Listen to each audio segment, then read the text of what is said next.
The Mars Volta is an American progressive rock band that formed in El Paso, Texas back in 2001. The band formed after the breakup of vocalist Cedric Bixler Zavala's and guitarist Omar Rodriguez Lopez's previous band At the Drive-In.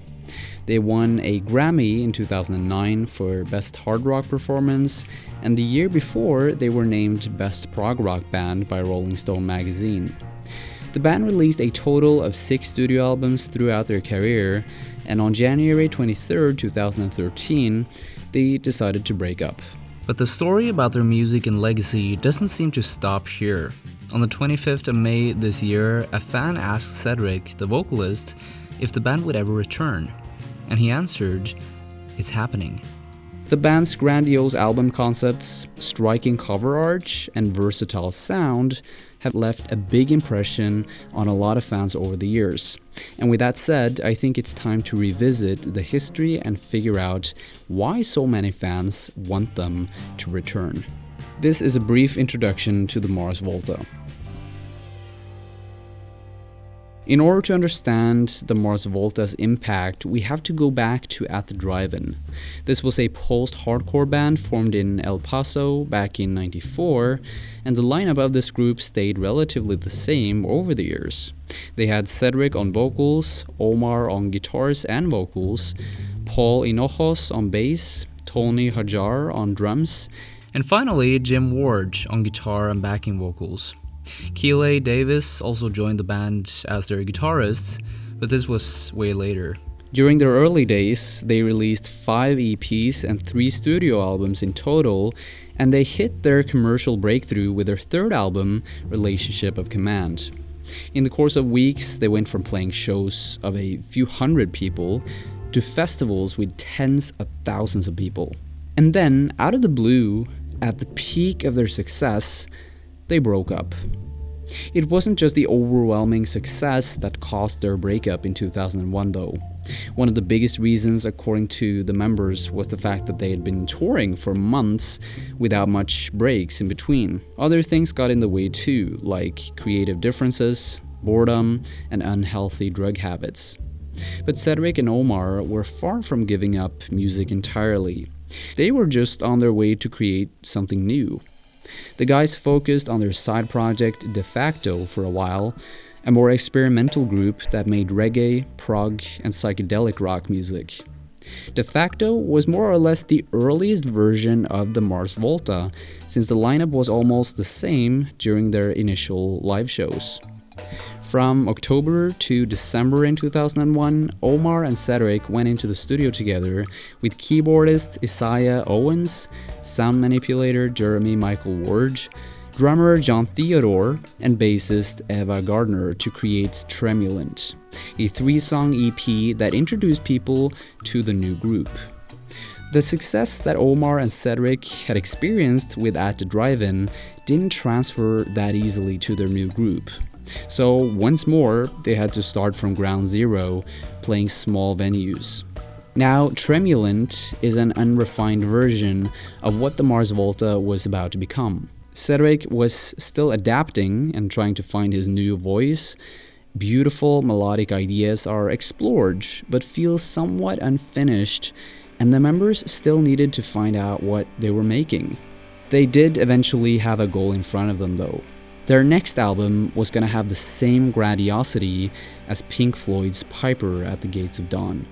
A year after the Tremulant EP, the band released their debut full-length album, Deloused in the Comatorium, a concept album based on a short story written by Cedric Bixler Zavala and Jeremy Michael Ward. It tells the story of a man called Serpent Taxt, who enters a week-long coma after consuming and overdosing on morphine and rat poison. The story is an allusion to the death of their friend, Julio Venegas, who committed suicide in his early 20s. Sadly, this wouldn't be the only tragedy imprinted in the memory of the members and fans though. Just 1 month before the release of their debut album, founding member Jeremy Michael Ward was found dead in his apartment from a heroin overdose. Now, despite it being their first album, Deloused featured a handful of first-rate artists from other fields in the music industry.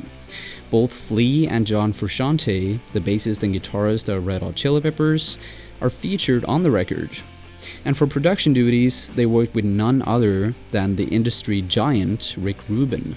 With a star-specced lineup, fascinating concept, and a sound unlike any other prog rock band, it's not weird that over 500,000 copies of this album has been sold worldwide. It combines the best of prog, hard rock, jazz, Latin, and avant-garde music in a 10-song, 1-hour-long record. What more can you expect? If you haven't listened to the Mars Volta before, the smartest choice is probably to start with Deloused.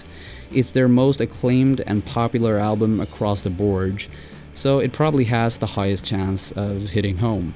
Now, with that said, there's something very unique about their whole discography that you don't get with many other bands.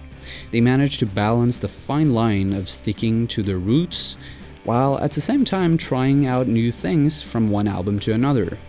If Deloused in the Comatorium was their explosive hard rock and prog rock masterpiece, then 2005's Francis the Mute is their courageous attempt at blending prog rock, ambient, jazz, and avant-garde music. 2006's Amputecture saw them returning to a more standard form of hard rock and prog rock, a silence before the storm, that is 2008's The Bedlam in Goliath, an album where the band exaggerate their experimental tendencies and fuse post-punk and prog rock in an outstanding fashion.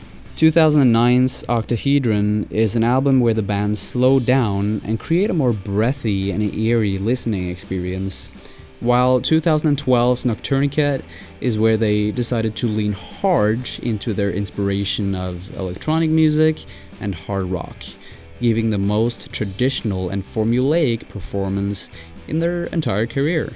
I guess what I'm trying to say here is that there's something very exciting and novel to be found in every single one of their records, and that I'm excited to see what they're going to do next if they come back again. The Mars Volta has always been a group where the members bring out their best performance every single time, so it's really hard not to get excited. Thank you so much for watching. Let me know what you think about this video in the comments. And one more thing at the end here, you have probably noticed that there are some changes that's happening to this channel. And from now on and into the future, I'm gonna focus on only my favorite bands. So that's Queens of the Stone Age, Foo Fighters, Mastodon, Deftones, and of course the Mars Volta. So you can only expect to get videos about those bands from now on. If you enjoy those bands, feel free to subscribe. And if you don't like them, then feel free to unsubscribe. Thank you so much. Cheers.